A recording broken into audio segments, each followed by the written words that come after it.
Hello friends, எல்லாருக்கும் வணக்கம். எப்படி இருக்கீங்க? இன்றைக்கி வந்து நம்ம இதுக்கு முன்னாடி வந்து பிரின்சஸ் கட் ப்ளவுஸ் வந்து எப்படி கட் பண்ணலாம் அப்படிங்கிறத பற்றி பார்த்தோம் இல்லையா? இப்போ வந்து அதை வந்து எப்படி ஸ்டிச் பண்ணலாம் அப்படிங்கிறத பற்றி தான் இந்த வீடியோவில் பார்க்க போகிறோம். ஸோ ரொம்ப ஈஸியாக தான் இருக்கும், ட்ரை பண்ணி பாருங்கள். வாங்க இப்போ வீடியோக்குள்ளே போகலாம். இப்போ வந்து ஃபஸ்ட்டு நம்ம வந்து கையை வந்து ஜாயின் பண்ணிக்கலாம். ஏற்கனவே இந்த லைனிங் பீஸ்லையும் மெயின் கிளாத்லையும் வந்து அந்த ஓரத்தில் வந்து கிளாத் வந்து பத்தாமல் இருந்தது. அதை வந்து நான் எக்ஸ்ட்ரா பீஸ் கொடுத்து ஜாயின் பண்ணி எடுத்துக்கிட்டேன். இப்போ வந்து எப்பவும் போல் தான் நம்ம நல்ல பக்கத்தையும் ஒன்று போல் வச்சு இந்த மாதிரி ஒரு 1/4 இன்ச்சு விட்டு தையல் போட்டுக்கிறேன். போட்டாச்சு. இப்போ வந்து லைனிங் பீஸை இந்த மாதிரி திருப்பி இந்த லைனிங்கோட ஓரத்தில் படிமான தையல் போட்டுக்கலாம். இப்போது அதை அப்படியே உள்ளே திருப்பி விட்டுடலாம். திருப்பிட்டு அந்த லைனிங் பீஸ் வந்து வெளியில் தெரியாத மாதிரி உள்ளே தள்ளி விட்டுருங்க. நல்லா உள்ளே தள்ளி விட்டுட்டு அந்த ஓரத்தில் அந்த மெயின் கிளாத்தோடைய ஓரத்தில் ஒரு தையல் போட்டுக்கலாம். லைனிங் பீஸ் வந்து வெளியில் தெரியாத மாதிரி பார்த்துக்கோங்க. இப்போ அது பக்கத்துலேயே ஒரு 1/4 இன்ச்சுக்கும் கம்மியாக எக்ஸ்ட்ரா ஒரு தையல் போட்டுக்கிறேன். போட்டாச்சு. இப்போ வந்து நம்ம சுத்தீரை ஜாயின் பண்ணிக்கலாம். ஜாயின் பண்ணும்போது பார்த்து ஜாயின் பண்ணுங்கள். ஏன்னா உள்ளே வந்து ஒரு சில கிளாத் வந்து மடங்கி இருக்கும், நம்மளுக்கு வந்து தெரியாது. ஸோ அப்புறம் சுருக்கம் வந்து ஒரு மாதிரி கையில் வந்து அந்த மெயின் கிளாத் மட்டும் சுருங்கிட்டு தொங்குற மாதிரி அசிங்கமாக இருக்கும். ஸோ அதனால் பார்த்து நீட்டாக இழுத்து விட்டு நல்லா தடவி விட்டு அதுக்கப்புறம் ஜாயின் பண்ணிக்கோங்க. இப்போ வந்து எக்ஸ்ட்ரா இருக்கிற பீஸெல்லாம் நம்ம ஜாயின் பண்ணதுக்கப்புறம் கட் பண்ணி எடுத்துடலாம். இந்த மாதிரி கட் பண்ணி எடுத்துடலாம். இது வந்து பஃப் ஸ்லீவ், அந்த மேலே மட்டும் பஃப் வரும் இல்லையா, அந்த மாதிரியான ஸ்லீவு நான் ஏற்கனவே கட்டிங் வீடியோலேயே சொல்லியிருக்கிறேன். ஓகே, இப்போ வந்து ஃபுல்லாக நம்ம கட் பண்ணி எடுத்தாச்சு. இதுக்கப்புறம் வந்து பார்த்திங்கன்னா நம்ம இந்த சுருக்கம் வச்சுக்கலாம். ஓகேவா? மேலே வந்து ப்ளீட்ஸ் வச்சுக்கலாம். கரெக்டாக அந்த மேலேருந்து ஒரு 4 இன்ச்சுக்கு இந்த மாதிரி மார்க் பண்ணி அடையாளப்படுத்திட்டு அந்த நம்ம அடையாளப்படுத்தணும் இல்லையா, ஸோ அந்த லாஸ்ட்லேருந்து இந்த லாஸ்ட்டு நம்ம அந்த மார்க் பண்ணியிருந்தோம் இல்லையா, அது வரைக்கும் நம்ம இந்த மாதிரி சுருக்கு வச்சுக்கலாம். சுருக்கு வந்து பார்த்திங்கன்னா ரொம்பலாம் நான் பெருசாக வைக்கல, குட்டி குட்டியாக தான் வைக்கிறேன். ஸோ எனக்கு வந்து அந்த சென்டருக்கு அந்த பக்கம் 5 இந்த பக்கம் 5 அந்த மாதிரி வந்தது. ஸோ அதை கனெக்ட் பண்ணி நான் 2 ஸ்லீவ்லேயுமே வச்சு எடுத்துக்கிட்டேன். ஸோ கரெக்டாக நீங்கள் வந்து ரொம்ப பெருசாக வைக்காமல் இந்த மாதிரி குட்டி குட்டியாக வைங்க, நல்லாயிருக்கும். ஸோ இந்த மாதிரி வச்சு எடுத்துக்கலாம். ஓகேவா? இப்போ வந்து பார்த்திங்கன்னா ப்ளீட்ஸ் வச்சாச்சு. ஸோ இதே மாதிரி நான் வந்து இன்னொரு ஸ்லீவும் வச்சு எடுத்துக்கிட்டேன். பார்த்திங்கன்னா 2 ஸ்லீவும் ஸ்டிச் பண்ணியாச்சு. இப்போ வந்து பேக் பீஸ் வந்து ஸ்டிச் பண்ணிக்கலாம். இது வந்து ஏற்கனவே சொன்ன மாதிரி தான். நான் அந்த நெக் பீஸ் வந்து வரைஞ்சி லைட்டாக அந்த மாதிரி டேப் பண்ணோன்னா நம்மளுக்கு வந்து 2 பக்கமுமே பதிஞ்சிரும். ஸோ அது மேலேயே வந்து ஸ்டிச்சஸ் போட்டுக்கலாம். இப்போ வந்து சேம் நல்ல பக்கத்தையும் ஒன்று போல் வச்சுக்கலாம். எப்பவும் போல் கரெக்டாக நல்லா வேறு எங்கேயும் கிளாத் வந்து எக்ஸ்ட்ரா இல்லாட்டி கம்மியாக இல்லாத மாதிரி நீட்டாக ஒன்று போல் இருக்கிற மாதிரி வச்சுக்கலாம். லைனிங் பீஸை வச்சுட்டு இப்போது சென்டரில் வந்து ஒரு தையல் போட்டுக்கலாம். அந்த கழுத்தில் வந்து அந்த சென்டரில் கிளாத் வந்து விலகாமல் இருக்கிறதுக்காக இந்த சென்டரில் வந்து நான் ஒரு தையல் போட்டுக்கிறேன். இந்த மாதிரி கழுத்து வரைஞ்சி அதுக்கு மேலேயே தையல் போடும்போது ஈஸியாக இருக்கும். நம்மளுக்கு கழுத்து ஷேப்பும் வந்து பார்த்திங்கன்னா நீட்டாக கரெக்டாக அந்த எந்த ஷேப் வந்து நம்ம வரைஞ்சிருக்கோமோ அந்த ஷேப் வந்து கரெக்டாக வரும். இப்போ வந்து நான் இந்த ரோப் இருக்கு இல்லையா, அதையும் வந்து இந்த மாதிரி கழுத்தை அடித்து திருப்பும் போதே நான் வந்து அதையும் உள்ளே வச்சு ஜாயின் பண்ணிக்கிறேன். அப்போனா நம்மளுக்கு வந்து அந்த ரோப்பு வந்து ஜாயின் பண்ணது வந்து வெளியில் தெரியாது, நீட்டாக இருக்கும் பார்க்குறதுக்கு. ஸோ இதே மாதிரி நம்ம அந்த வரைஞ்சதுக்கு மேலேயே ஸ்டிச்சஸ் போட்டுக்கலாம். இதுக்கு வந்து நம்ம கழுத்து அகலம் எடுக்கும்போது நம்மளுக்கு வந்து தையலுக்கு விட வேண்டிய அவசியம் இல்லை. நம்ம கரெக்டான அளவுலேயே மார்க் பண்ணி, ஏன்னா அது மேலேயே தான் தையல் வந்து போட போகிறோம் இல்லையா, ஸோ அதனால் தையலுக்கு விடணும்னு அவசியம் இல்லை. கரெக்டாக அது மேலேயே நம்ம தையல் போட்டுக்கலாம். கரெக்டான அளவுலேயே மார்க் பண்ணி அது மேலேயே தையல் போட்டுக்கலாம். ஸோ வந்து போட்டாச்சு. இப்போ நம்ம ஒரு 1/4 இன்ச்சு விட்டு சுற்றிர எல்லாத்தையும் கட் பண்ணி எடுத்துடலாம். எக்ஸ்ட்ரா இருக்கிற அந்த பீஸை வந்து கட் பண்ணி எடுத்துடலாம். இந்த மாதிரி ட்ரை பண்ணி பாருங்கள், ஈஸியாக இருக்கும். இப்போ நம்ம சுற்றிர கட் பண்ணி விட்டுக்கலாம், நாச்சு போட்டுக்கலாம். ஈஸியாக வந்து கழுத்து அந்த வளைவுலலாம் நல்லா கட் பண்ணி விட்டுக்கோங்க, அப்போ தான் ஈஸியாக திருப்பி கொடுக்கும்.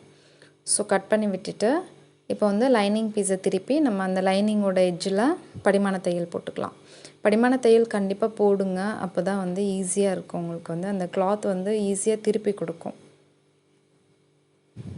இந்த மாதிரி படிமான தையல் போட்டுக்கலாம்.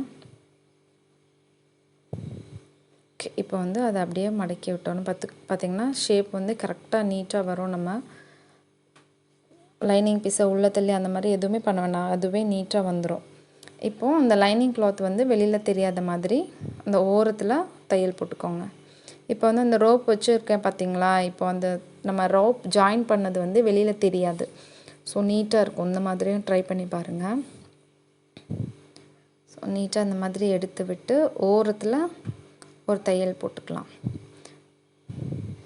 இது பக்கத்துலேயே கூட இன்னொரு தையல் போட்டுக்கலாம். நான் வந்து கழுத்துக்கு வந்து போடலை. ஸோ ஒரு தையல் மட்டும்தான் போட்டு நிப்பாட்டிட்டேன். ஸோ இந்த மாதிரி பார்த்திங்கன்னா கழுத்து ஷேப் வந்து கரெக்டாக வந்திருக்கும். இப்போ வந்து நம்ம சுத்திர ஜாயின் பண்ணி எடுத்துக்கலாம். கரெக்டாக எடுத்து விட்டு சுத்திர ஜாயின் பண்ணிக்கலாம்.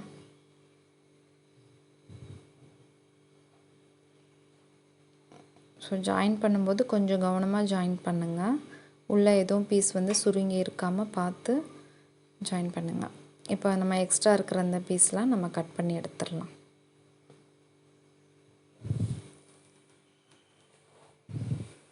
இப்போ வந்து கட் பண்ணி எடுத்தாச்சு. இப்போ கீழே வந்து நம்ம மடித்து அடிக்கிறதுக்காக ஒரு 1.5 இன்ச்சு தையலுக்கு விட்டுருந்தோம் இல்லையா, ஸோ அந்த 1.5 இன்ச்சை வந்து இந்த மாதிரி டபுள் ஃபோல்ட் பண்ணி அந்த ஓரத்தில் மேலே அந்த ஓரத்தில் தையல் போட்டுக்கலாம். நம்ம வந்து மடக்கியிருக்கோம் இல்லையா, அந்த மேலே உள்ள ஓரத்தில் தையல் போட்டுக்கலாம். இந்த 1.5 இன்ச்சை வந்து நான் டபுள் ஃபோல்ட் பண்ணியிருக்கேன். ரெண்டாக மடித்து இந்த மாதிரி தையல் போட்டுக்கலாம். கரெக்டாக அந்த 1.5 இன்ச்லேயே வந்து உங்களுக்கு தெரிலனா லைன் கூட வரைஞ்சி மடித்து அடிச்சுக்கோங்க. இப்போது இந்த கீழே ஓரத்துலேயும் இன்னொரு தையல் போட்டுக்கிறேன் நான். இப்போ போட்டாச்சு. இப்போ வந்து டாட் பிடிச்சிக்கலாம்.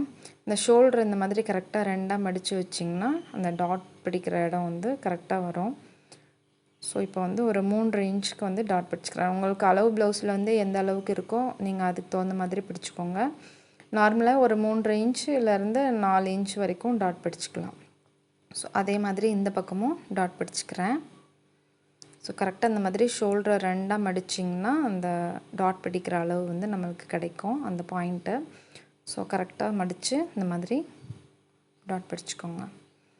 ஸோ டாட் பிடிச்சாச்சு, அவ்வளோதான். இப்போ வந்து ஃப்ரண்ட்டு வந்து ஜாயின் பண்ணிக்கலாம் நெக்கு. ஸோ சேம் அதே மாதிரி தான் நல்ல பக்கத்தையும் ஒன்று போல் வச்சுட்டு நம்ம அந்த வரைஞ்சிருக்கோம் பார்த்திங்களா, அது மேலேயே வச்சு தையல் போட்டுக்கலாம். தையல் போட்டு 1/4 இன்ச்சு விட்டுட்டு சுற்றி இருக்கிற எக்ஸ்ட்ரா இருக்கிற அந்த கிளாத்தெல்லாம் கட் பண்ணி எடுத்துடலாம். எடுத்துகிட்டு இந்த மாதிரி குட்டி குட்டியாக கட் பண்ணி விட்டுக்கோங்க. அந்த கார்னரில் அந்த பானைக்கு தான் இது, அந்த கார்னரில் நல்லா கட் பண்ணி விட்டுக்கோங்க. அப்போ தான் ஈஸியாக வந்து திருப்பி கொடுக்கும். ஸோ இந்த மாதிரி படிமான தையல் போட்டுட்டு நம்ம மடக்கி விட்டு எப்பவும் போல் அந்த லைனிங் பீஸ்லாம் வெளியில் தெரியாத மாதிரி உள்ளே நீட்டாக மடக்கி விட்டுட்டு அந்த எட்ஜில் ஒரு தையல் போட்டுக்கலாம். ஸோ நான் இது வந்து ஒரு தையலோடையே முடிச்சுக்கிறேன். பக்கத்தில் அந்த 1/4 இன்ச்சு தள்ளி இன்னொரு தையல் வந்து நான் போடலை. ஸோ இப்போ வந்து போட்டு முடிச்சாச்சு. இப்போ சுத்திர வந்து நம்ம ஜாயின் பண்ணி எடுத்துக்கலாம். இது வந்து அந்த கழுத்து பீஸ், நம்ம அந்த கழுத்து அடித்து திருப்போம் இல்லையா, அந்த பீஸ். ஓகேவா? ஸோ இது வந்து எப்பவும் போல் நம்ம கழுத்து எப்படி அடித்து திருப்போமோ சேம் அதே மாதிரி அடித்து திருப்பிட்டு சுத்திர நம்ம ஜாயின் பண்ணிக்கலாம். இப்போ ஜாயின் பண்ணிவிட்டு அந்த எக்ஸ்ட்ரா இருக்கிற பீஸெல்லாம் கட் பண்ணி எடுத்துட்டு நம்ம கீழே மடித்து அடிக்கிறதுக்காக 1.5 இன்ச்சு விட்டுருந்தோம் இல்லையா, நம்ம பேக் பீஸில் எப்படி மடித்து அடித்தோம், கீழே 1.5 இன்ச்சு விட்டு டபுள் ஃபோல்ட் பண்ணி மடித்து அடித்தோம் இல்லையா, அதே மாதிரி தான் அந்த 1.5 இன்ச்சை வந்து டபுள் ஃபோல்ட் பண்ணி ரெண்டாக மடித்து ஒரு தையல் போட்டுக்கோங்க. போட்டுட்டு கீழேயும் இதே மாதிரி கீழே அந்த ஓரத்தில் இன்னொரு தையல் போட்டுக்கோங்க. ஸோ அவ்வளோதான். இது வந்து கழுத்து பீஸ் வந்து இப்படி தான் அடித்து திருப்பணும். இப்போது அந்த இன்னொரு பீஸ் இருக்கு இல்லையா, அதையும் வந்து நம்ம ஜாயின் பண்ணி எடுத்துக்கிறோம். இது வந்து எதுவுமே அடித்து திருப்ப போகிறதில்ல, அப்படியே தான் வச்சு ஜாயின் பண்ண போகிறோம். ஸோ அதனால் உள்பக்கத்தையும் ஒன்று போல் வச்சு சுற்றிர தையல் போட்டுக்கலாம், ஜாயின் பண்ணிக்கலாம். அவ்வளோதான். இது வந்து நம்ம அடிச்செல்லாம் திருப்ப போகிறது கிடையாது, அப்படியே தான் ஜாயின் பண்ண போகிறோம். உள்பக்கத்தையும் ஒன்று போல் வச்சு நம்ம வந்து சுற்றிர தையல் மட்டும் போட்டுக்கலாம், இந்த மாதிரி. ஓகே, போட்டாச்சு. இப்போ வந்து இந்த எக்ஸ்ட்ரா இருக்கிற பீஸ்லாம் நம்ம கட் பண்ணி எடுத்துக்கலாம். இந்த இன்னொரு பீஸ் இருக்கு இல்லையா, ஸோ அதையும் நான் வந்து இந்த மாதிரி ஜாயின் பண்ணிக்கிறேன். ஸோ இது வந்து அப்படியே வச்சு நம்ம லைனிங் பீஸை வந்து அப்படியே வச்சு ஜாயின் பண்ணிக்க தான் போகிறோம், அடிச்செல்லாம் திருப்புறதில்ல. ஸோ நல்லா அப்படியே வச்சு ஜாயின் பண்ணிக்கிறேன். அவ்வளோதான். இப்போ வந்து அந்த எக்ஸ்ட்ரா இருக்கிற பீஸ்லாம் நம்ம கட் பண்ணி எடுத்துடலாம். லைனிங்கோடு சேர்த்து கட் பண்ணிடாதீங்க, அந்த மெயின் கிளாத்தில் உள்ள அந்த எக்ஸ்ட்ரா பீஸ் மட்டும் கட் பண்ணி எடுத்துக்கிறேன். இப்போ வந்து கட் பண்ணியாச்சு. ஸோ இதுலேயும் அதே மாதிரி தான் நம்ம மடித்து அடிக்கிறதுக்காக, ஸோ மொத்தமாகவே நம்ம மடித்து அடிக்கிறதுக்கு லைன் வரைஞ்சிட்டு தான் அதுக்கப்புறம் தான் நம்ம வந்து இதை வந்து தனித்தனியாக 2 பீஸாக கட் பண்ணி எடுத்திருக்கோம். ஸோ அதனால் கீழே வந்து மடித்து அடிக்கிறதுக்கு அந்த 1.5 இன்ச் விட்டுருந்தோம் இல்லையா, ஸோ அதே மாதிரி தான் மடித்து அடிச்சுக்கலாம், டபுள் ஃபோல்ட் பண்ணி. இப்போ அதுலேயும் இன்னொரு பீஸ் இருக்கு இல்லையா, அதையும் மடித்து அடிச்சுக்கிறேன். ஸோ இப்போ வந்து கழுத்து அடித்தாச்சு, அந்த இன்னும் ஜாயின் பண்ணுற பீஸையும் அடித்து எடுத்தாச்சு.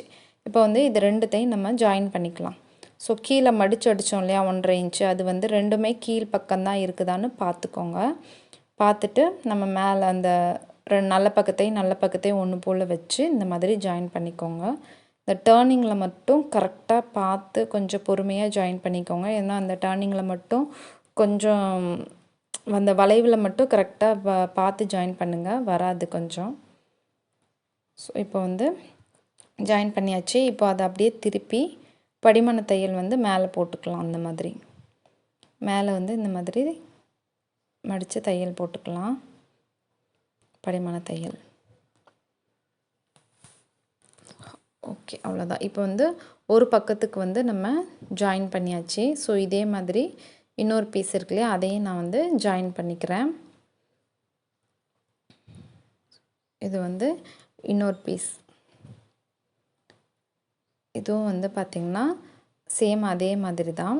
நம்ம இந்த கீழே மடக்கி அடித்தது வந்து ரெண்டுமே கீழ்ப்பக்கம்தான், ஒன்று போல் தான் இருக்குதான்னு பார்த்துட்டு ரெண்டுத்தையும் இந்த மாதிரி வச்சு ஜாயின் பண்ணிக்கலாம். நல்ல பக்கத்தையும் ஒன்று போல் வச்சு ஒரு 1/4 இன்ச்சு விட்டு நம்ம வந்து சுற்றிர தையல் போட்டுக்கலாம். அந்த வளைவில் மட்டும் கொஞ்சம் பார்த்து திருப்புங்க, ஏன்னா திருப்புறதுக்கு வந்து கொஞ்சம் கஷ்டமாக இருக்கும் ஸ்டார்டிங்கில் நீங்கள் தைக்கிறதா இருந்தால். ஸோ அதனால் கொஞ்சம் கவனமாக பார்த்து திருப்புங்க. இப்போ வந்து ஜாயின் பண்ணியாச்சு. இப்போ அதை திருப்பிட்டு நம்ம படிமான தையல் போட்டுக்கலாம். நல்லா இழுத்து விட்டு தையல் போடுங்க, கிளாத் எதுவும் சுருங்காமல் இருக்குதான்னு பார்த்துட்டு. ஓகே, இப்போ வந்து தையல் போட்டு எடுத்தாச்சு, அவ்வளோதான். இப்போ வந்து நான் ரெண்டுத்தையும் ஜாயின் பண்ணி எடுத்தாச்சு. இப்போ வந்து வி பட்டியும் ஐயோக்கும் வச்சுக்கலாம், ஓகேவா. ஃபஸ்ட்டு வந்து வி பட்டி ஜாயின் பண்ணிக்கிறேன். வி பட்டிக்கு வந்து நம்ம வந்து உள்பக்கம், நம்ம அந்த ப்ளவுஸ் ஃப்ரண்ட் பீஸோட உள்பக்கம் அடித்து வெளிப்பக்கம் திருப்பணும் வி பட்டிக்கு, ஓகேவா. இந்த மாதிரி மடித்து அடிச்சுக்கலாம். சுற்றிர இந்த மாதிரி கட் பண்ணி விட்டு திருப்பி படிமான தையல் போட்டுக்கலாம். இது வந்து பார்த்திங்கன்னா அந்த ஃப்ரண்ட் நெக்கோட உள்பக்கம் உள்ள பீஸில் வச்சு வெளிப்பக்கம் வந்து நான் அடித்து திருப்பிக்கிறேன். வி பட்டிக்கு வந்து இப்படி தான் அடிக்கணும், ஓகேவா. இப்போ அதை ஒரு ஃபோல்ட் பண்ணி நம்ம அந்த ஜாயின் பண்ணியிருக்கோம் இல்லையா, அது மேலேயே நம்ம இன்னொரு ஃபோல்ட் பண்ணிக்கலாம். ஸோ இந்த வி பட்டி வந்து வெளியில் வந்து தெரியும், அந்த லைனிங் கிளாத் வந்து வெளியில் தெரியும். நம்ம வந்து ஃபுல்லாக மடிச்சிருக்க மாட்டோம், இந்த மாதிரி மடித்து இப்போ வி வச்சுக்கலாம். நம்ம வந்து டாட் பிடிக்கிறதா இருந்தால் நம்ம வந்து மேலே ஒரு வி, அதுக்கப்புறம் அந்த சென்டர் டாட் பிடிச்சிருப்போம் இல்லையா, அதில் வந்து ஒரு வி, அதுக்கப்புறம் நம்ம பட்டியும் மேலே உள்ள பீஸும் ஜாயின் பண்ணியிருப்போம் இல்லையா, அதில் ஒரு வி, அதுக்கு கீழே மீதி 2 வரும். ஸோ இதில் வந்து நம்ம டாட்லாம் பிடிக்கலை. ஸோ இது பிரின்ஸ் கட் ப்ளவுஸ்னால நம்ம வந்து கரெக்டாக 5 பட்டி அளவு பார்த்து கரெக்டாக வச்சுக்கலாம். எந்த அளவுக்கு கேப் விடணுமோ ஒன்று போல் விட்டு நம்ம 5 இது வச்சுக்கலாம். ஓகே, இப்போ வந்து வீப்பட்டி வச்சாச்சு. அடுத்தது ஐயூக்கும் வச்சுக்கிறேன். ஐயூக்கு கொக்கிக்கு வந்து நல்ல பக்கம் வச்சு உள் பக்கம் திருப்பணும். ஓகேவா? இதை மட்டும் ஞாபகம் வச்சுக்கோங்க. வீப்பட்டிக்கு வந்து உள் பக்கம் அடித்து வெளிப்பக்கம் திருப்பணும். கொக்கிக்கு வந்து நம்ம வெளிப்பக்கம் அடித்து உள் பக்கம் திருப்பணும். ஏன்னா கொக்கி வந்து உள் பக்கம் தானே இருக்கும், அதனால் உள் பக்கம் திருப்பணும். இந்த மாதிரி ஃபஸ்ட்டு வந்து ஒரு 1/4 இன்ச்சில் மடித்து ஒரு தையல் போட்டுக்கலாம். நம்ம அந்த லைனிங் பீஸில் இந்த மாதிரி ஒரு 1/4 இன்ச் மடித்து அந்த லைனிங் நம்ம ஜாயின் பண்ணியிருக்கிற பீஸை வந்து இந்த மாதிரி 1/4 இன்ச் மடித்து ஒரு தையல் போட்டுக்கோங்க. அதுக்கப்புறம் அதை வந்து இந்த மாதிரி 2ஆக மடித்து ஃபுல்லாகவே நம்ம உள்ளே திருப்பிடணும். வெளியில் வந்து அந்த நம்ம ஜாயின் பண்ண பீஸ் வந்து தெரியக்கூடாது. ஓகேவா? அந்த மாதிரி ஃபுல்லாகவே உள்ளே மடித்து அடிச்சிருங்க. நம்ம வீப்பட்டிக்கு வந்து வெளியில் தெரியும், ஐயூக்கு வந்து வெளியில் வந்து தெரியாது. இந்த மாதிரி அடிச்சுக்கலாம். ஓகே, அவ்வளோதான். இப்போ வந்து ரெண்டுமே ஜாயின் பண்ணியாச்சு, முடிஞ்சது. இப்போ வந்து நம்ம ஷோல்டர் ஜாயின் பண்ணிக்கலாம். ஷோல்டர் வந்து எப்பயும் போல தான். ஸோ நல்ல பக்கத்தையும் ஒன்று போல் வச்சுக்கோங்க. கழுத்து பக்கத்துலேருந்து ஜாயின் பண்ணிக்கோங்க. ஏன்னா அப் அண்ட் டவுன்ஸ் இருந்தால் கூட நம்ம இந்த பக்கம் நம்ம கை ஜாயின் பண்ணுவோம் இல்லையா, அந்த பக்கம் அப் அண்ட் டவுன்ஸ் வந்ததுன்னா நம்ம வந்து கட் பண்ணி எடுத்துடலாம். ஸோ அந்த பக்கம் கழுத்து பக்கம் இருந்ததுன்னா கட் பண்ண முடியாது. ஸோ அதனால் எப்போவுமே ஜாயின் பண்ணும்போது கழுத்து பக்கத்துலேருந்து ஜாயின் பண்ணிக்கோங்க. இப்போ வந்து ஜாயின் பண்ணியாச்சு. இப்போ வந்து கை வந்து நம்ம ஜாயின் பண்ணிக்கலாம். கை வந்து சென்டர்லேருந்து ஜாயின் பண்ணிக்கிறேன். இந்த மாதிரி சென்டர்லேருந்து ஜாயின் பண்ணிக்கிறேன். நம்ம வந்து தையலுக்கு எந்த அளவுக்கு விட்டுருக்கோமோ அந்த அளவுக்கு விட்டு தையல் போட்டுக்கோங்க. நான் வந்து ஒரு 1/4 இன்ச்சு விட்டுருக்கேன். ஸோ 1/4 இன்ச்சு கேப்பில் தையல் போட்டுக்கிறேன். அப்படியே ரிட்டன் வந்து இன்னொரு தையல் போட்டுக்கலாம். நம்ம ஷோல்டருக்கு கழுத்துக்கு இதுக்கெலாம் வந்து பார்த்திங்கன்னா 2 தையல் போட்டுக்கணும். அப்போ தான் சீக்கிரம் பிரிந்து வராது. ஸோ அதே மாதிரி இந்த சைடும் தையல் போட்டுக்கிறேன். போட்டு இப்போ ரிவர்ஸில் இன்னொரு தையல் போட்டுக்கிறேன். இப்போது இந்த நம்ம ஸ்டார்ட் பண்ண இடத்துல பேக் ஸ்டிச் போட்டு ஃபினிஷ் பண்ணிக்கலாம். ஸோ இதே மாதிரி தான் இன்னொரு கையும் ஜாயின் பண்ணணும். ஜாயின் பண்ணிவிட்டு காமிக்கிறேன். ஸோ இப்போ வந்து பார்த்திங்கன்னா ரெண்டுமே ஜாயின் பண்ணியாச்சு. ஏற்கனவே நான் ஒன்று ஜாயின் பண்ணி தான் வச்சுருந்தேன். இப்போ நம்ம வந்து உடம்பு வந்து ஜாயின் பண்ணிக்கலாம். இந்த மாதிரி கரெக்டாக அளவெல்லாம் எடுத்து நம்ம மார்க் பண்ணி வச்சுக்கலாம். ஃபஸ்ட்டே மார்க் பண்ணி வச்சுட்டு அதுக்கப்புறம் நம்ம வந்து தையல் போட்டோம்னா ஈஸியாக இருக்கும் நம்மளுக்கு. ஸோ அளவு ப்ளவுஸில் வந்து கையோடைய சுற்றளவு அதெல்லாம் எந்த அளவு இருக்குதுன்னு பார்த்து மார்க் பண்ணிவிட்டு நம்ம வந்து இந்த மாதிரி தையல் போட்டோம்னா ஈஸியாக இருக்கும். ஸோ நம்ம இந்த ஆம்கோல் தையல் வந்து மேலே பார்த்து இருக்கிற மாதிரி வச்சு தையல் போடுங்க.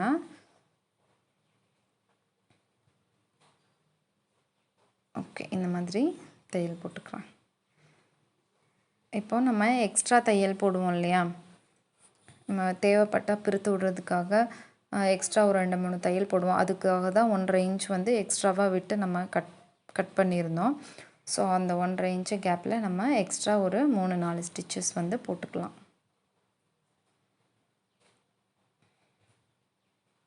ஸோ வேறு எதுவும் கிளாத் வந்து உள்ளே மடங்கிக்காமல் பார்த்து தையல் போடுங்க. நான் இது போட்டுட்டு இருக்கும்போதே இந்த ரோப் இருக்கு இல்லையா, அது வந்து மாட்டிக்கிச்சு.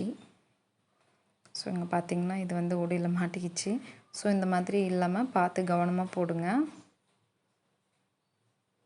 எடுத்து விட்டாச்சு.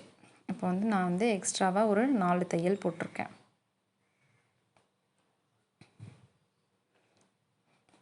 அவ்வளோதாங்க.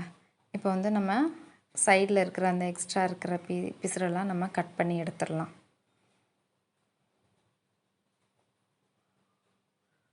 அவ்வளோதான். இப்போ கட் பண்ணிவிட்டு இந்த மாதிரி குட்டி குட்டியாக அங்கங்கே நாச்சு போட்டு விட்டுக்கோங்க. ஸோ அவ்வளோதாங்க, தைச்சி முடிச்சாச்சு. இப்போ வாங்க எப்படி இருக்குன்னு காமிக்கிறேன். பார்த்திங்கன்னா சிம்பிளாக தான் தைக்க, ரொம்பலாம் ஒன்றும் கஷ்டமாலாம் இருக்காது, ஈஸியாக தான் இருக்கும். இந்த கழுத்து ஷேப்பெல்லாம் வந்து பார்த்திங்கன்னா நீட்டாக வந்திருக்கும். பார்த்திங்கன்னா அந்த ரவுண்ட் ஷேப்லாம் நம்ம வந்து மேலே அதுக்காக தான் அந்த விரியாமல் இருக்கணுங்கிறது. டாட் பிடிச்சதுக்கப்புறம் வந்து பார்த்திங்கன்னா கழுத்து விரிஞ்சுக்கும். அது விரியாமல் இருக்கணுங்கிறதுக்காக தான் மேலே வந்து 3 இன்ச்சும் கீழே வந்து 3.25 இன்ச்சும் விட்டு மார்க் பண்ணி வரைஞ்சோன்னா நம்ம டாட் பிடிச்சதுக்கப்புறம் பேக் பீஸில் விரியாமல் இருக்கும் கழுத்து. இந்த மாதிரி ட்ரை பண்ணி பாருங்கள், ஈஸியாக இருக்கும். இந்த ஸ்லீவ் வந்து பார்த்திங்கன்னா பஃப் ஸ்லீவு. இந்த ஸ்லீவ் வீடியோவும் நான் வந்து ஒன்று போட்டிருக்கேன், இந்த மாதிரி டிசைன் உள்ள ஸ்லீவும். மேலே மட்டும் பஃப் வரும் இல்லையா, அந்த ஸ்லீவ் வந்து போட்டிருக்கிறேன், வேணுன்னா பாருங்கள். ஸோ ஈஸியாக தான் இருக்கும், ட்ரை பண்ணி பாருங்கள்.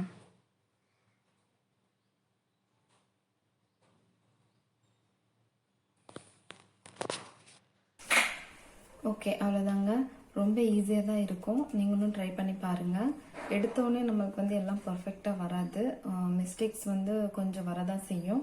நம்மளுக்கு வந்து பழக பழக ஈஸியாக வந்துடும். என்ன மிஸ்டேக் விடுறோம் அப்படிங்கிறது வந்து நம்மளுக்கே ஓரளவுக்கு வந்து தெரியும். ஸோ நெக்ஸ்ட் டைம் வந்து அதை கரெக்ட் பண்ணுறதுக்கு ஈஸியாக இருக்கும். ஸோ ஒரு கிளாத் மட்டும் ஸ்டிச் பண்ணிவிட்டு நம்மளுக்கு வரலை அப்படின்ட்டு எடுத்து போட்டுறாதீங்க. ரெகுலராக நீங்கள் வந்து ட்ரை பண்ணிக்கிட்டே இருங்க, அப்போ தான் வந்து உங்களுக்கு ஈஸியாக வரும், புரியும் நம்மளுக்கும். ஓகே, இப்படி தான் நெக்ஸ்ட்டு ப்ளவுஸ் தைக்கும்போது ஓரளவுக்கு நம்மளுக்கே ஒரு ஐடியா வந்து கிடைக்கும். ஓகேவா? ஸோ ஈஸியாக தான் இருக்கும், நீங்களும் ட்ரை பண்ணி பாருங்கள். நம்ம சேனல் பிடிச்சிருந்தா லைக் பண்ணுங்கள், ஷேர் பண்ணுங்கள், மறக்காமல் சப்ஸ்கிரைப் பண்ணிக்கோங்க. Okay, thank you. நெக்ஸ்ட் வீடியோவில் பார்க்கலாம். பாய்.